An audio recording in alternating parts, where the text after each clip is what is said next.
Wellness begins where play, pleasure, and the parasympathetic meet. You were born to be you, and you were born to be well. Your body is always trying to find its way back to health. Now, here's the host of Your Healing Playground with Dr. Tina Coopersmith. Good Monday morning to you all, or maybe it's the afternoon or evening, or you're checking in whenever you have the time. You are listening to Your Healing Playground. Welcome, welcome. I am your host, Dr. Tina Coopersmith, your witchy doctor, your change advocate, and we are on the Inspired Choices Network, where we choose to inspire. And today I have a guest with me, Dr. Amy Seiberlich. And we are going to go into all things healing in a unique form.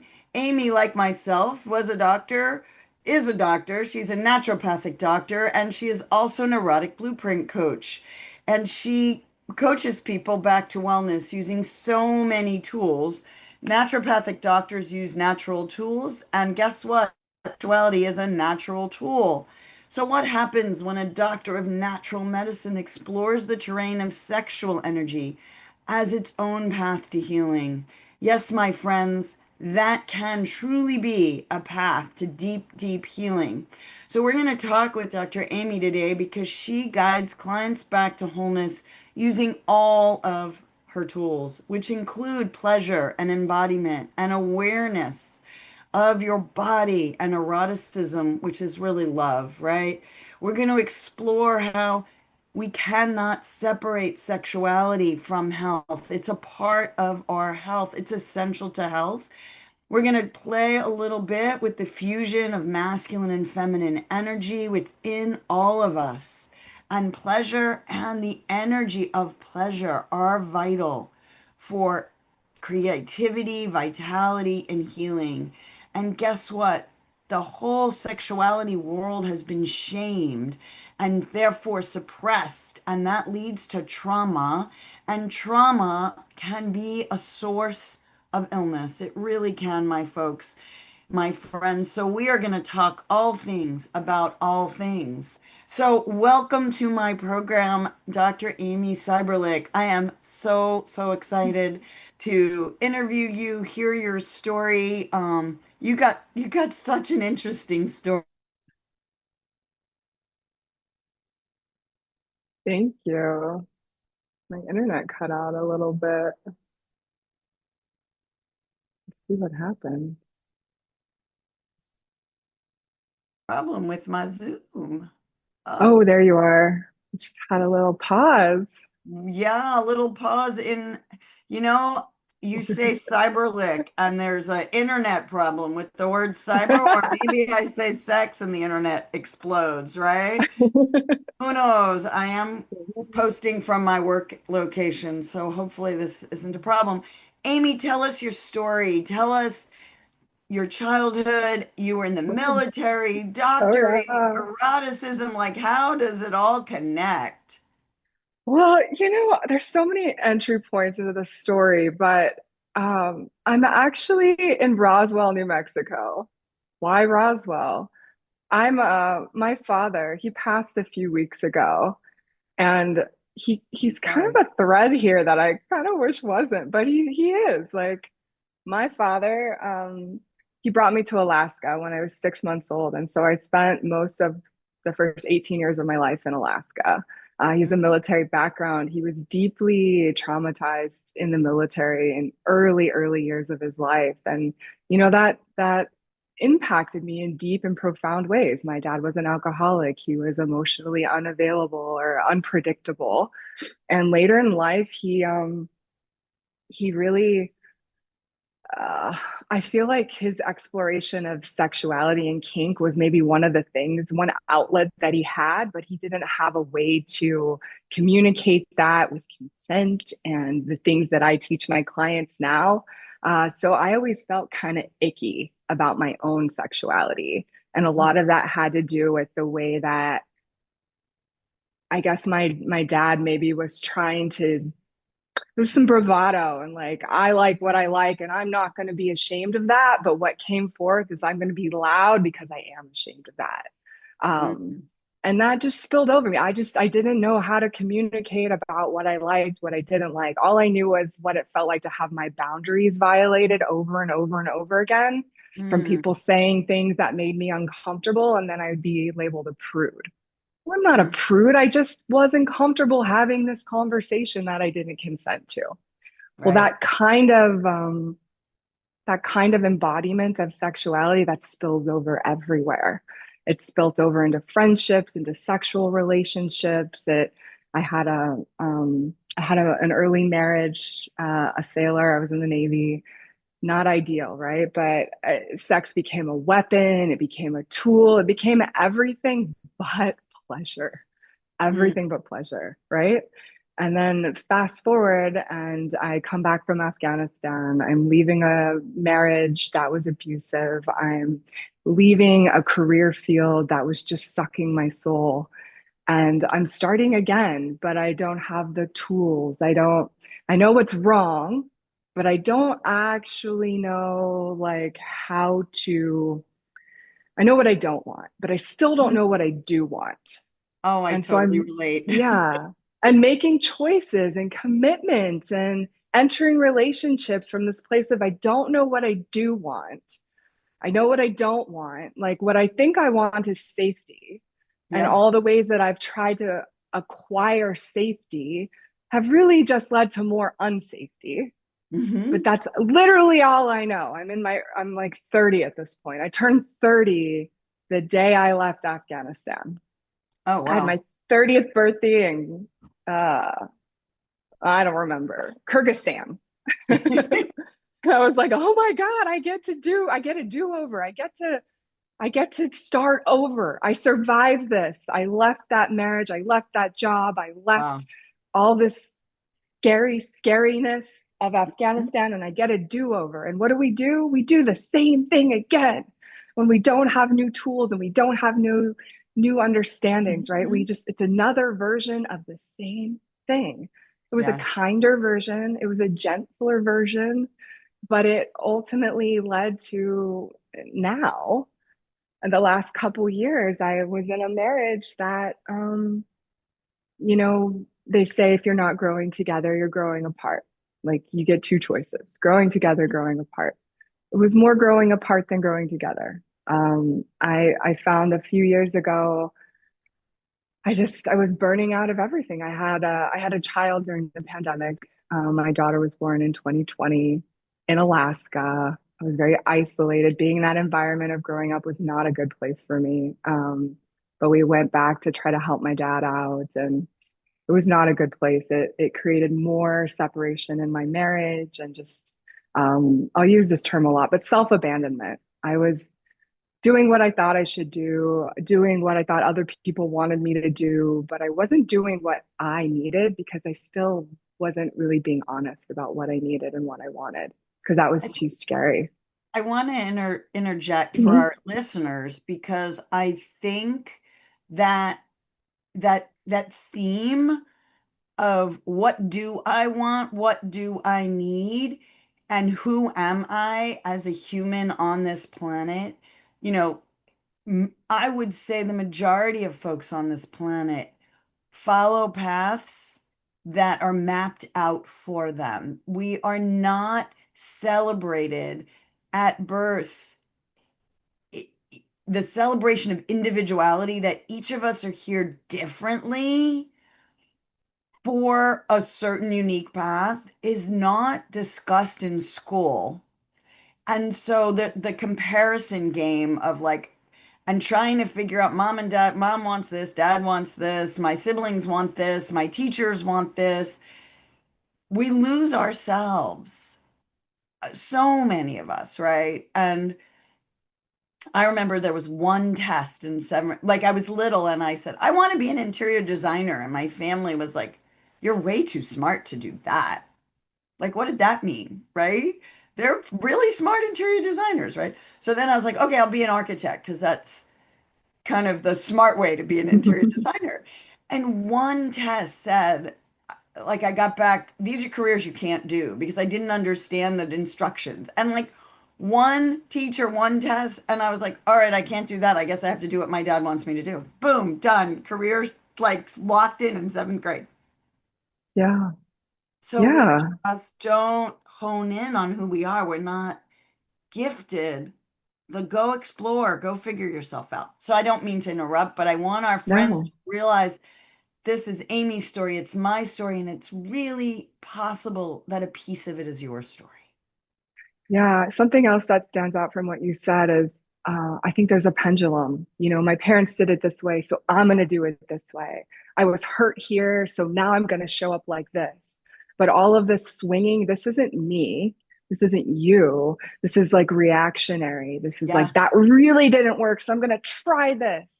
And in my experience, in my first marriage, I was the abused. In my second marriage, I became more of an abuser. And not in that I called me. It was more like a control switch. Yeah. I think it's Martha Beck. She says, are you a spider or are you the fly? And the spider love. Does the spider love the fly? No, they're consuming it, right? They love the nutrients. They love the control of it. But is that love? So in my first marriage, I was the fly. I didn't mean to become the spider, but in my quest for safety, it became about control and how can I control everything around me to get to this point of feeling safe. Yeah, it's Well, that spoiler nervous alert, system you safety. can't. That paradigm doesn't exist. Like that will crumble at some point because control does not equate to safety. It's the Because it's all opposite an of safety. illusion. It's all an illusion. correct. Mhm. I think like my marriage, which, I love the man, couldn't live with the man, but lived with him for 30 years, right?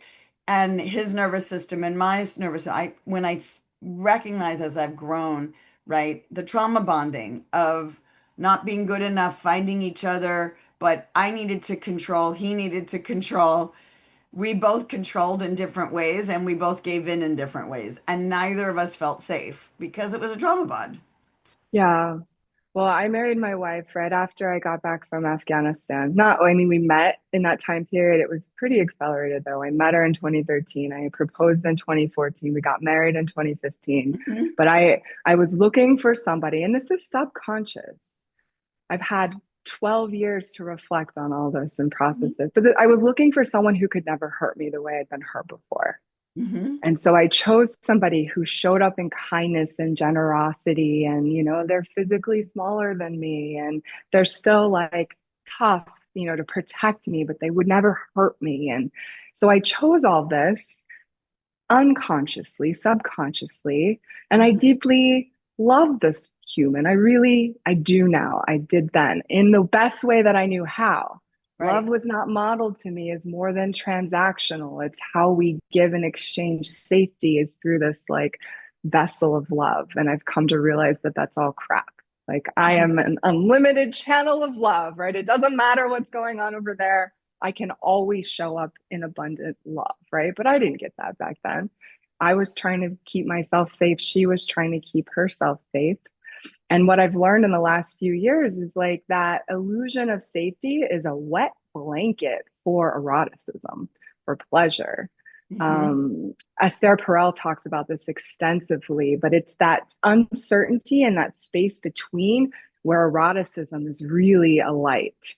And that illusion that we are the same, that we are one, that there's no space between us, that we are safe, that is where sex goes to die. That is, we have to take our first break, and what a line to break on. I love it. We're going to take our first break. You are listening to Your Healing Playground. I am your host, Dr. Tina Cooper-Smith. You can find me at drtinaplays.com because please let play be your guide. And we are on the Inspired Choices Network, and we are going to take our first break. Your Healing Playground is the space where science, spirit, and sensation dance together. Your host, Dr. Tina Cooper-Smith, physician, coach, healer, and play advocate, returns weekly to remind you that healing isn't just about pills and protocols.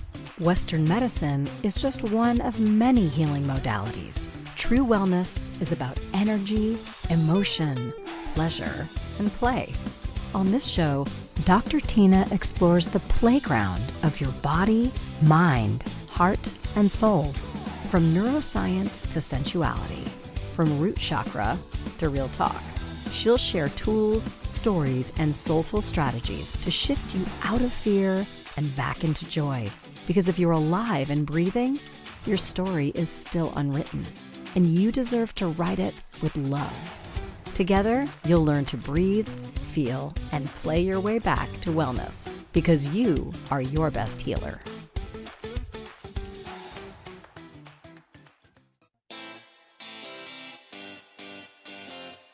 Are you a subject matter expert?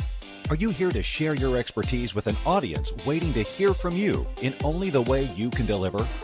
Are you ready to have your voice amplified across the airwaves? Inspired Choices Network has a global radio platform streaming to millions of people across the world. Professionally produced and supported by an accomplished team every step of the way, you can broadcast from anywhere in the world, knowing your voice matters, and we ensure it is delivered with ease and efficiency. Eager to hear your message, the world awaits. Contact us today to become an Inspired Choices Network radio host. Email become a host at inspiredchoicesnetwork.com. This is Your Healing Playground with Dr. Tina Coopersmith. To participate in the program, join the live studio audience in our chat room at inspiredchoicesnetwork.com. You can also send an email to info@womensreproduction.com. Now, back to our program. Welcome back, my friends. You are listening to Your Healing Playground. I am Dr. Tina Coopersmith, your witchy doctor and change advocate. We are on the Inspired Choices Network. I've launched a new website, drtinaplays.com. You can find me there. And I am interviewing today a great guest, Dr. Amy Seiberlich. And we are talking about the intersection of naturopathic medicine, the military, and yes, erotic energy, because that is where Amy intersects all her stories, all her careers. And before we went to break, Amy, you had an amazing quote. And now, of course, I'm going to ask you, I hope you remember it. I just remember it was like the most amazing thing ever. I can't remember now what it was. Oh man, I've got some bangers, but I think it's something about safety or the illusion of control is where sex goes to die. Yeah. Something like that. Yeah. So let's talk about erotic energy and attraction and the illusion of safety of where do you find safety in your body? Because safety, I always talk about, that's how you heal, is when your body actually feels safe to live in that parasympathetic nervous system so you can regenerate, rejuvenate, and recover from whatever has been in your past, be it a microbe or a traumatic experience, right? And you've been in Afghanistan. Let's talk about trauma. You had an alcoholic father. There's a whole thing, children of alcoholics, right? You had several marriages. You've named two. And now recently grief. Your dad just died, right? So how do you, as a healer, because intrinsically you said you are light, right? And I know you realize now you are safe to be light because you were put on this planet to be you. And you are intrinsically a healer, but so much that you've had to heal. We talk about healing the wounded healer so that the healer can heal, right? As a mirror for everyone else. So tell me a little bit about morphing from your traumatic experiences into the healing that you do. Yeah, well, let me start with I had a therapist who gave me this model that really I come back to it all the time, and it's an hourglass. And each grain of sand, it's a moment, it's a breath, right? At the top, this is the future. We don't know how much sand is there, we don't know how many breaths we have, but this is the future. And when we spend all of our thought energy, all of our attention up there, we're in anxiety. We're in fear of the future, right? Every grain that's past, this is in the past. This is behind us. We can't ever go back there. But when we spend our attention there, we're in depression. We're in the past, right? So I'm our going to add, don't power, mean to yeah. intersect, but for our listeners, you're in depression or anger or regret or rage. So it's more, But or sadness, yeah, right? It's but the all of those point negative junks. Yep. potentially, but I believe so in the middle, that one grain of sand, that one breath, that one moment, that is the present. Yeah. And in the present, that is where power is. That is where safety is. That is the only place we can act. Because even if we're in the past, we're experiencing it in the present moment. If we're thinking Right. about the future, we're thinking about anxiety, we're experiencing it in the present moment. So Beautiful. Yeah. safety to me is being in the present. It is being now. It is being in my breath. It is being in my body. And it is being aware and paying attention on what actually is right now. All right. So I'm going when to I came stop you back, to yeah. repeat that because I want Mhm. our listeners to hear that, that safety is being present to the now. To the now, to the right now, to this one breath at a time, to this one moment. So when I talk about being in Afghanistan, in the past, I would be deeply impacted by PTSD, but I was in a present moment experience of the past. And did not feel safe there because my mind thought I was back there, but I'm Mm, not back there. I am right here reliving and experiencing this present moment of something that happened back then.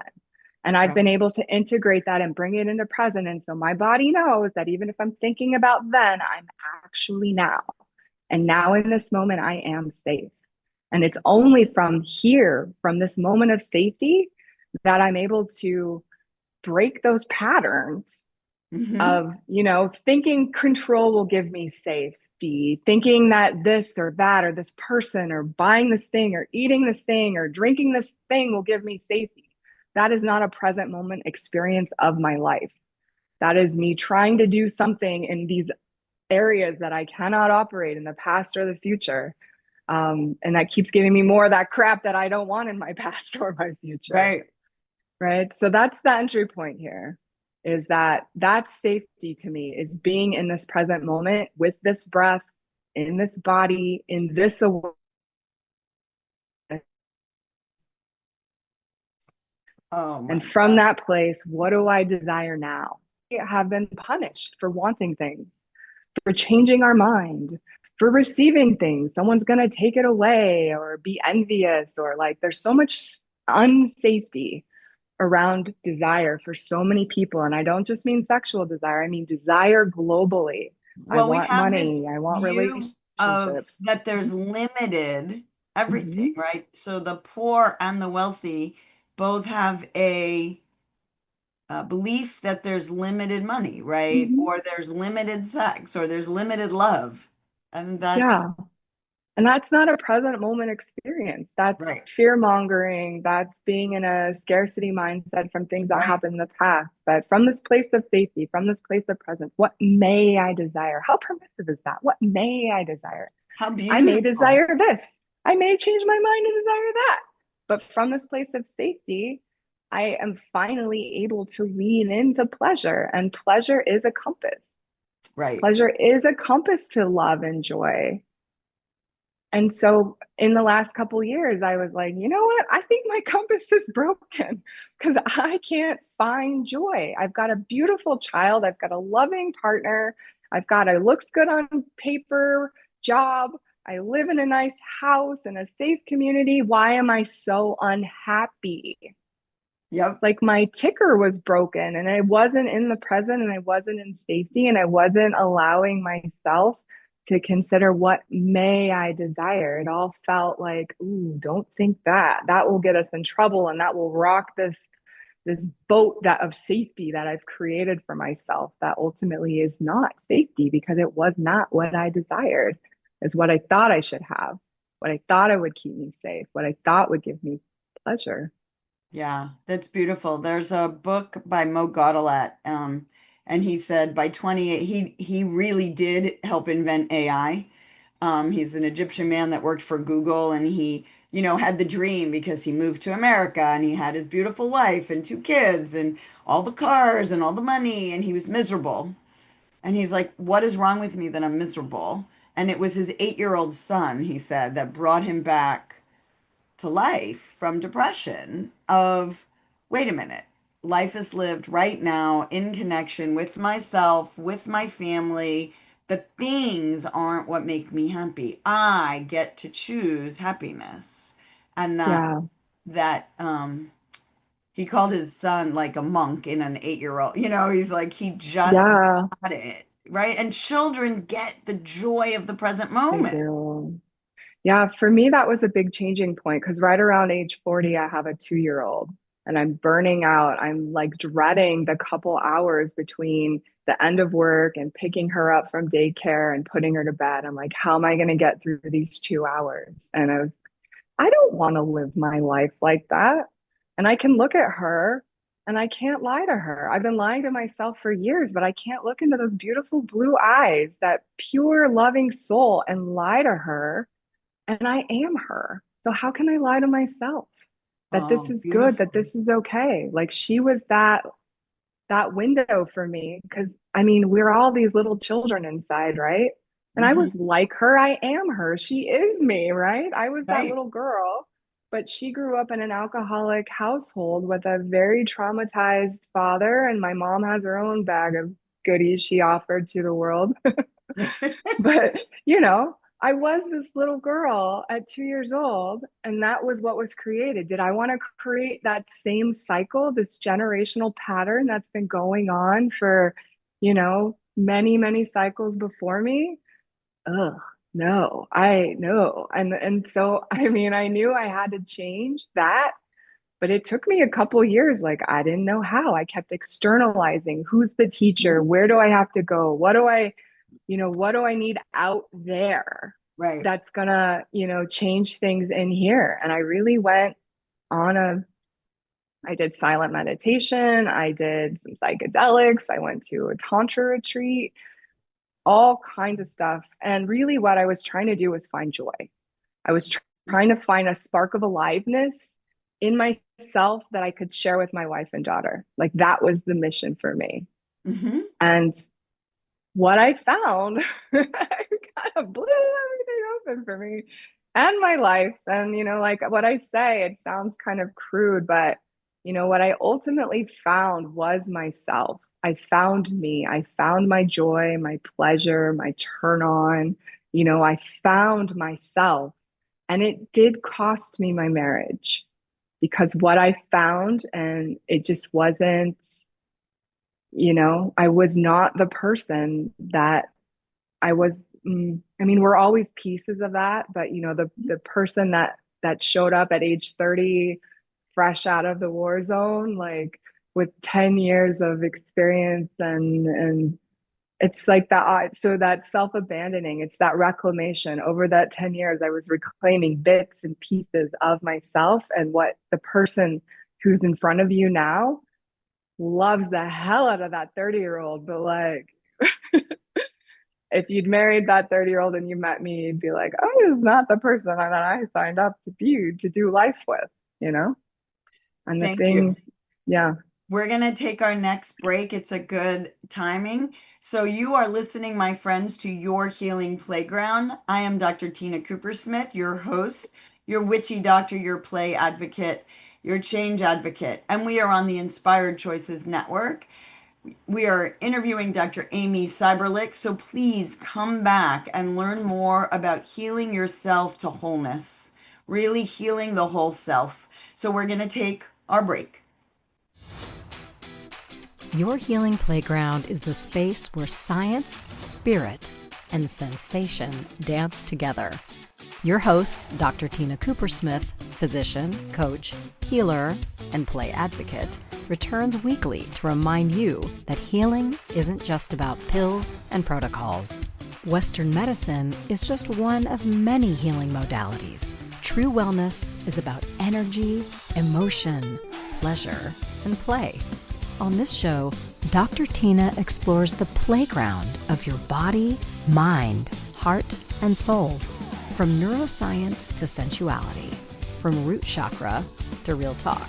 She'll share tools, stories, and soulful strategies to shift you out of fear and back into joy. Because if you're alive and breathing, your story is still unwritten, and you deserve to write it with love. Together, you'll learn to breathe, feel, and play your way back to wellness, because you are your best healer.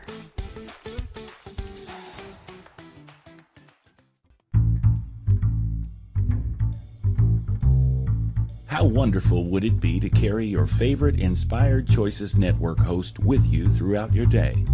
Well, now you can. Inspired Choices Network now has its very own mobile app. Our free app offers live streaming shows, along with thousands of podcasts and TV episodes. Our shows cover a wide variety of topics. Whether you're waking up with us, carrying us through the day, and taking us to bed with you, we're always here for you to enjoy. We're easy to find. Just search for Inspired Choices Network in the Apple App Store or Google Play Store. This is Your Healing Playground with Dr. Tina Coopersmith. To participate in the program, join the live studio audience in our chat room at inspiredchoicesnetwork.com. You can also send an email to info@womensreproduction.com. Now, back to our program. Welcome back, my friends. You are listening once again to Your Healing Playground. I am Dr. Tina Coopersmith. You can find me at drtinaplays.com. We are on the Inspired Choices Network, and my guest today is Dr. Amy Seiberlich, naturopathic physician, erotic blueprint coach. She combines the two to really holistically heal you. So with that, she's been on her own journey of healing. As I would say, that is what we're here to do in this lifetime. It is somehow in childhood, our civilization pulls us away from our wholeness, and we spend a lifetime trying to get back to wholeness. Wouldn't it be nice if we stayed and reminded the children they were whole and they never had to leave and come back, if you will, leave the game to come back to the game. So I'd love to have you chat with us a little bit about what's the same and different in a sense as using, I think they're complementary, naturopathy and using the erotic blueprint coaching modality, if you will, to help, and using sexuality also as the doorway, if you will. It's a doorway also to healing. There's a lot of different, breath is a doorway. There are so many different doorways to healing. But how are they complementary for you? Let our listeners first give us a little brief thing of what naturopathy is. Some people may not even know what it is and how you train, and a little bit of the erotic blueprints. You know, I'm a Western medicine physician, integrative, also an erotic blueprint, but our listeners, this is maybe very new to them. So give us you're very good with words. Give us your take on it. Yeah, totally. Okay. So briefly, the way I came to this is that I wasn't having sex. I wasn't having self-pleasure, and I wasn't having sex with my partner, and I knew that wasn't good. I'll even say it wasn't healthy. And I'm a naturopathic doctor in that time. That means I went to medical school. I went to a 4-year medical school. I learned the first 2 years are just like conventional medical school. We have clinical rotations, but we had things like I had 8 credits of diet and nutrition, I had counseling. I took extra counseling classes in med school. I loved it. I learned things like homeopathy. I had 7 semesters of herbal medicine and labs. I learned physical medicine, like massage and adjustments and things like that. So add that to everything else that doctors learn about pathology and prescription writing and all that stuff. Add in herbs, add in energy. And one of the principles of naturopathic medicine, it's called vis medicatrix naturae. That's Latin for the healing power of nature. We talk about the vis all the time in medical school. But for me, the evolution of my understanding is the vis is also eros. Yeah. Your sexual energy is it is the same as your life force. It's all the same. Your chi, your vis, your eros, it's all the same. And we can be very healthy from a clinical standpoint. We can have lovely labs. We can have a great diet. We can be energetic and like whatever. And we can still feel kind of meh about life if we're not also having this sexual energy. We are creative beings, right? I'm not just here to create babies, right? I'm here to create all kinds of things. And my creative energy and my reproductive energy and my life force energy, it's all the same thing. But I didn't get that back then. I had, the normal amount of sexual health, but it was like maternity and pediatrics. It was like gynecological conditions. It was, male reproductive concerns. But what I found for myself is I thought I had low libido.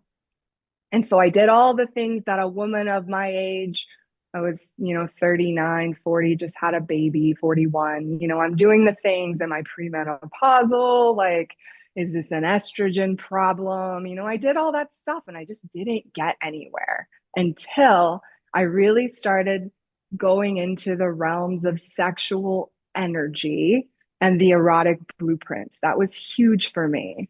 So I've just been talking about sexual energy. Tantra, a Tantra retreat really helped me like reclaim and start to feel, oh, this thing is on. I just didn't feel safe to access it, right? And then the erotic blueprints, this is sort of, I call it like a Myers-Briggs personality type of your erotic energy. Like, how do you like to play sexually? Right. The thing is, with the medical model, we only use the sexual blueprint. Yep. That's one of five, right? That's one of five. That's function. That's fluids. That's, how the organs work. Do they go together? Is there pain? That's the endocrine side. Are the hormones working? Is, it's very clinical. And if that's the way you like to have sex, penis and vagina, go for it. That's amazing. I love that for you. And if you have a problem, that's probably what you need is a medical solution. But for many, many, many, many of us, maybe up to 80% of us, that isn't how we access our pleasure. And so I grew up not talking about sex consensually, right? I had stuff put in my face that made me uncomfortable, but I had early boyfriends. All I knew was the sexual blueprint and this kinky stuff my dad was like freaking me out with, right? That's all I knew. That couldn't possibly be for me. And this, I don't know. I guess I'm here for someone else's pleasure because I'm not getting much out of this. Now, fast forward, I have a marriage to a wonderful woman, right? But there's two women trying to have sexual blueprint sex. Spoiler alert, neither of us was primary sexual blueprint when we finally got the information and took the quiz, right? I'm predominantly kinky. Hello, shadows. I'm also something called sensual and energetic, and she's sensual and energetic, and we both scored very low on sexual. So without even knowing what those are, I think the listeners can get this idea that you were trying to do it this way, but most really what you like is over here, right? And the tools that we have for healing are just right here. So I tell people, like, I lived in a household with a spouse, 3 sons, a father-in-law, a male cat. Like, I was bathed in testosterone, and I have Dom energy because I'm a physician, right? And I was raised by a surgeon, little Dom energy, right? And I had a breathwork practice as a kid that brought me incredible pleasure. And I tried to teach my neighbors, and their mother yelled at me and shamed me that this was the worst thing I could ever do in my life. And I was like, I'm not going to listen to her because this brings me a lot of joy. But boy, did that, like, I had to do this in secret and quiet. And then when I met men, it was all about, sexual energy in the sexual blueprint. And I liked it, but I was doing better by myself. And my husband was like, you're broken. Fix yourself. Yeah. You're broken. Fix yourself. And what do you do? And then I was so busy. I didn't do anything for myself when I was married because you're supposed to have your erotic energy with a partner, right?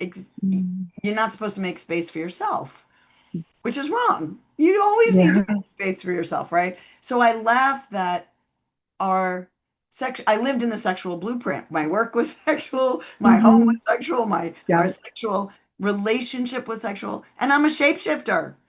Yeah. I need it all. And when I started Uh-huh. running back to myself and doing all the things that made me come alive, our marriage started to fall apart Mhm. because Yeah. I was alive That again. can happen. That can And happen. and I laugh because it was like if our well, I always wonder if our relationship, the sexuality had been just a little bit better, I wouldn't have had the I wouldn't I would have lived with the contentment, but I was like, no, I want more. I want adventure. I want Mhm. you know, I want more out of life. Yeah. And Yeah. and and then when I went to the erotic blueprint thing, I was like one call. I went to discover Hmm. my feminine with Mama Gina. Jaya had one Hmm. call, and I was like, oh, I need to know more. Yeah.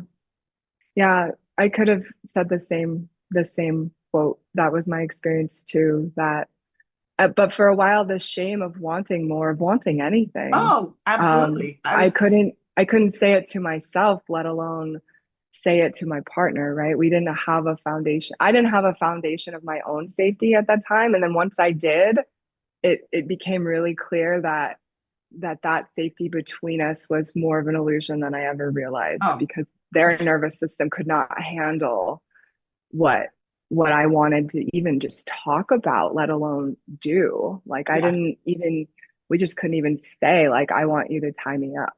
Like that kind of conversation couldn't even happen, because of how unsafe my desire, inspired unsafety in my yeah, partner. But what yeah, I've come to realize is that, you know, when we take the sex out of medicine, when we turn it into a pathology, when your libido gets pathologized, we're in trouble. What's really interesting to me is like there's not a normal measure of libido. Like what's normal libido? There's no measure of that. But then we talk about things about high libido and low libido, and it's like, no, libido is a science word, right? It's a medicine word, but we're talking about desire, we're talking about pleasure. There's lots of right. ways to access pleasure, and it's normal and healthy to have zero desire for sex if it's not causing you distress. That so asexual. That is on the arc of normal and healthy, Right. right? So this whole thing about my libido's low, in my experience personally and with my patients and clients, is really I don't know how to ask for what I want, and I don't know how to receive what I want. And some And people so I'm don't going to know what they want. exactly. And actually, I think they do. Because if you ask them to fantasize, if you ask them to wave a magic wand, they have ideas. It doesn't feel safe to say it. I I agree and disagree because I think we have lived in such a repressive culture that there are folks who don't even know how to fantasize and don't know how to learn what additional things besides waking up and going to work they would want. Yeah. I mean, I've seen that too. And I've also, the more I'm able to spend time with these people and allow them the space to just, it's the fear of judgment that Oh, keeps right. people from It's being imaginative. yes, it's probably they're not safe enough to think and to even go there. Or to believe that they can deserve it, or Correct.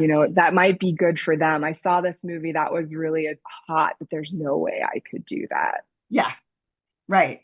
And so I agree with you. And yeah, I think you're right even about using the words low libido, which Hmm. pathologizes them because I remember chatting to some college kids and I said, I come and I like to speak about pleasure and sex. Oh, we go to a Christian school. I said, do you like to play? Do you like to have fun? what do you like to do that brings you joy? That's what I talk about. That's sexual energy. And they Yeah, were like, totally is. oh, I didn't know that. Or my patient who told me her libido fell, and I said, what are you doing in your life different? She's like, oh, I go out and I run for 3 or 4 miles every day. I'm like, girlfriend, you've just channeled your libido. Yeah. And she was like, oh, yeah, that's right. You know, so we have boxed in that sexual blueprint what libido is supposed to look like. Well, and that allows us to take the blame when it doesn't work in a partnership too. That's Mm, what I've observed. So maybe yeah. get back to that. Beautiful. We are gonna we'll be right back. That you are listening to Your Healing Playground. I am Dr. Tina Cooper Smith. We are in the Inspired Choices Network, and I am with Dr. Amy Seiberlich, talking about health, wellness, and sexuality. Your Healing Playground is the space where science, spirit, and sensation dance together. Your host, Dr. Tina Cooper Smith, physician, coach, healer, and play advocate, returns weekly to remind you that healing isn't just about pills and protocols. Western medicine is just one of many healing modalities. True wellness is about energy, emotion, pleasure, and play. On this show, Dr. Tina explores the playground of your body, mind, heart, and soul. From neuroscience to sensuality, from root chakra to real talk. She'll share tools, stories, and soulful strategies to shift you out of fear and back into joy. Because if you're alive and breathing, your story is still unwritten, and you deserve to write it with love. Together, you'll learn to breathe, feel, and play your way back to wellness, because you are your best healer.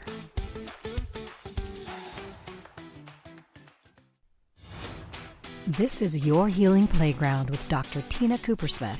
To participate in the program, join the live studio audience in our chat room at inspiredchoicesnetwork.com.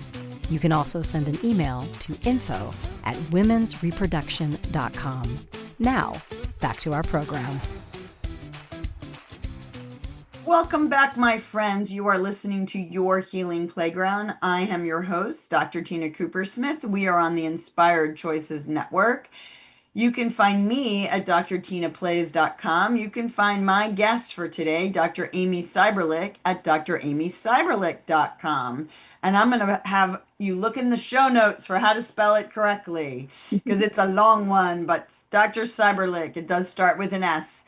And Dr. Amy, it's been a pleasure. I want to chat some more about how can people find you, how do they find you, and how do you actually work with clients in terms of, is it in an office, is it on Zoom, is it in person, couples, single, men, women, like tell us the spiel of and how you suggest and when you suggest people come look for healing through sexuality.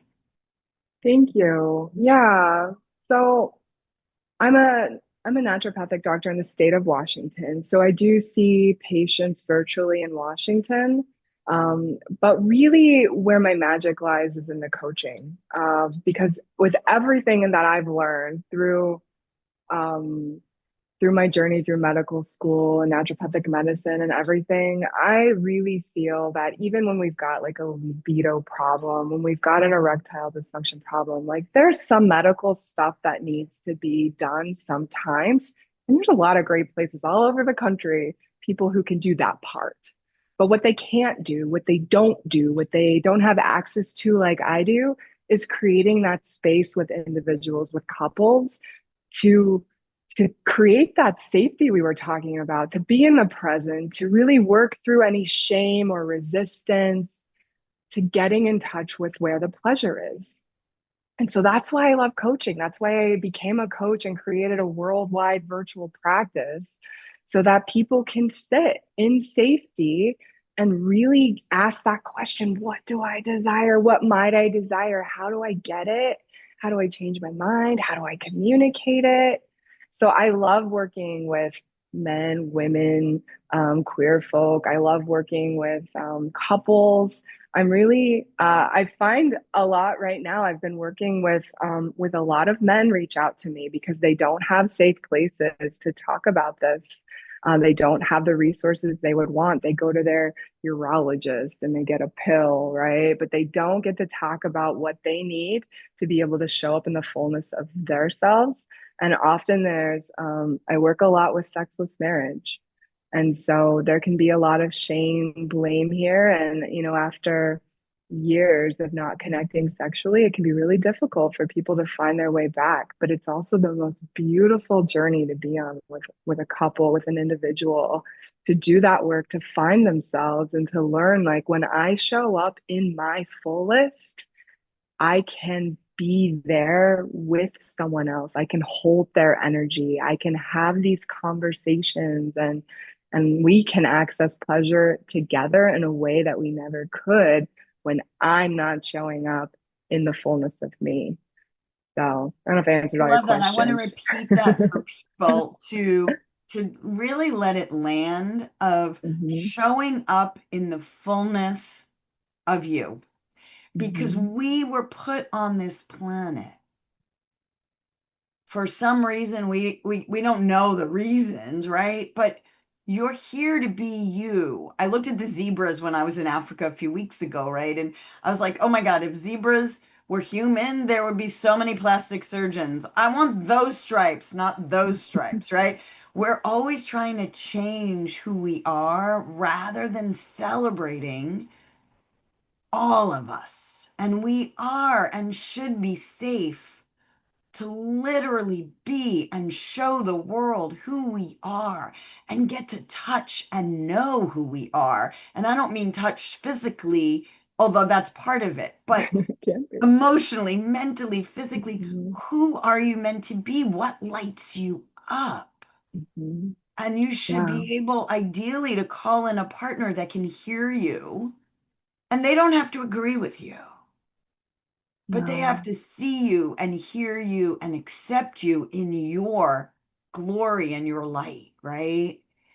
And you're bringing that to people all Yeah. around the world. And um, how do you in 2.5 minutes or less, how Yeah. should people reach out to find you? What's the best way for them to get to know you better and get to know themselves better? Because my Yeah. friends, this is Dr. Amy does what I like to do too. And, I'm doing it on a platform. She's doing it as a coach. So um, tell our listeners how best that they can find you.